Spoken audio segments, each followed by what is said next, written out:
Xong em, mình sẽ dẫn 3 đứa con này của mình đi ăn bùa xanh nha. Đó, anh em nhìn nha. Nào các con đi theo bố nào. Bố sẽ đưa cho các con đi gặp mẹ con đây này. Đó. Ở đây. Nghe lời đấy. Đây này. Đó.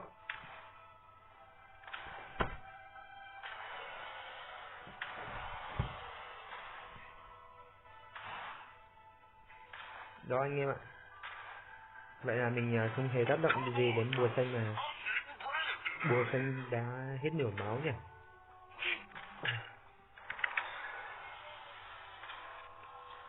Này.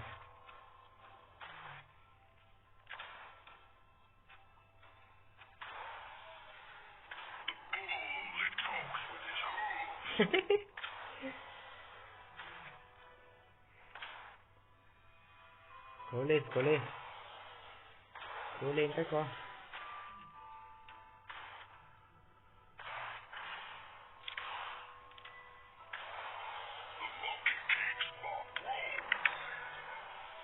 Đó.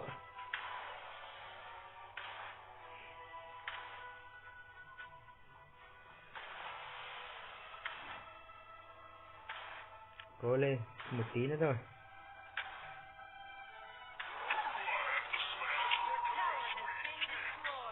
Cố lên nào. Cố lên nào. Nghe lời đó.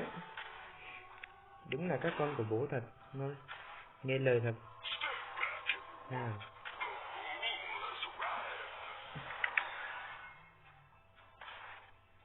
Nào. Giết nó cho bố. Đây, bố chỉ lừa đây không phải là mẹ các con đâu. Đây là kẻ thù giết mẹ con rồi. Đó. Nào, bùa xanh đâu rồi con? Mang theo bố nào. Đây. Nào. Mang bùa xanh đi theo bố nào. Ra đây.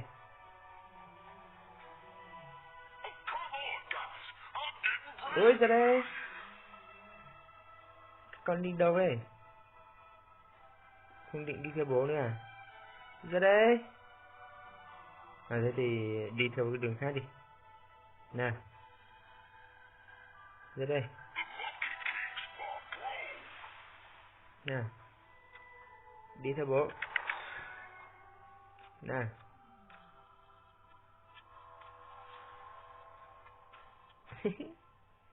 Lên đây. Nào ăn con là bộ nhẹ này nhá. À đấy, kéo gì đây? Đâu? Ra đây. Con yêu quái này này. Giết nó cho bố nào.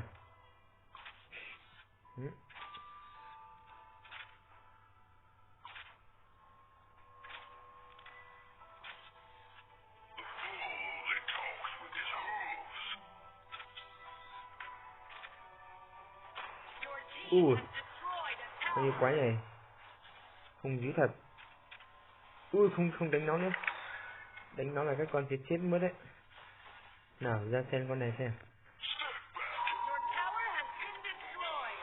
Đừng giết con của tôi nha. Tình hình con này như nào đây?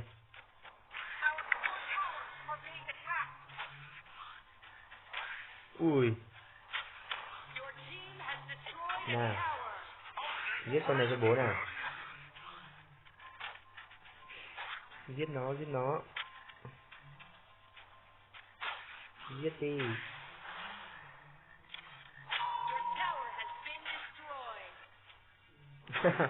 Các con. Giết nó cho bố nào.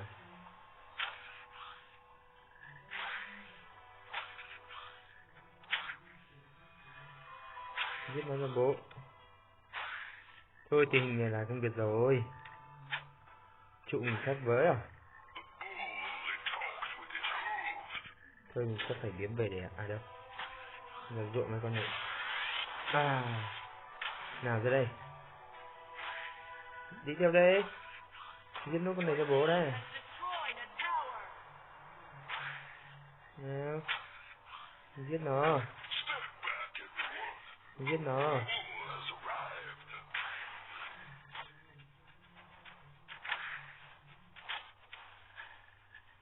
Ok, vậy là sắp giết được con này rồi. Đó. Con nhái này. Đó. Giết nó.